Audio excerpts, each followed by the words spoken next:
संविधानाचा अपमान करण्याची घटना आपल्या शहरामध्ये घडली आणि 2-3 मिनिटांमध्ये अवघ्या ज्या व्यक्तीने ते कृत्य केलं त्याला पोलिसांनी तात्काळ अटक केली।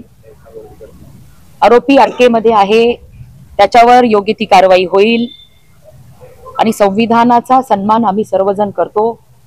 कधीही असं कृत्य कुणीही करता कामा नये।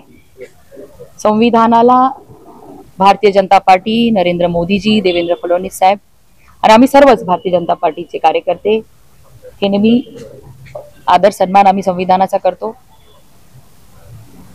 संविधान गौरव यात्रा सुद्धा आमच्या भारतीय जनता पार्टीची काही दिवसांमध्येच निघणार आहे। अशा वेळी ती घटना घडल्यानंतर आमच्यासारखे संविधानाला मानणारी आणि जिल्हाभरातून सर्वच मंडळींनी ती घटना घडल्या आपल्या शहरातल्या सुद्धा व्यापारी बांधवांनी घटनेची तीव्रता लक्षात घेता, आंबेडकरवादी बांधवांच्या भावना लक्षात घेता तात्काळ आपली सर्व दुकानं बंद केली 10 डिसेंबरला। परत परभणीतल्या सर्व मंडळींनी ठरवलं की आपण 11 डिसेंबरला ह्या घटनेचा निषेध दर्शविण्यासाठी परभणी बंदचं आवाहन केलं। त्याला सुद्धा सर्वांनी चांगला प्रतिसाद दिला। शांततेमध्ये परभणी बंद चालू होता। बौद्ध समाज नेहमी शांतता प्रिय राहिलेला आपण बघितलेला आहे। जिल्हाभरातल्या बौद्ध समाज आणि संविधानावरती विश्वास असलेल्या, संविधानाचा आदर करणाऱ्या सर्वांनी त्या बंदला चांगला प्रतिसाद दिला। व्यापाऱ्यांनीही सुद्धा कडकडीत बंद सगळीकडे ठेवला असताना ह्या गोष्टीचा फायदा घेत जातीय तेढ निर्माण करण्यासाठी काही समाजकंटकांनी जो प्रकार शहरामध्ये केला तो निंदनीय आहे। खरं तर काल ही घटना घडल्यानंतर आपल्या जिल्ह्याचे खासदार बंडू जाधव साहेब व फौजिया खान यांनी जे स्टेटमेंट केलेत त्यांच्या स्टेटमेंटमुळे काही मंडळींनी हा प्रकार तर केला नसेल ह्याची सुद्धा सखोल अशी चौकशी झाली पाहिजे ही आमची मागणी आहे।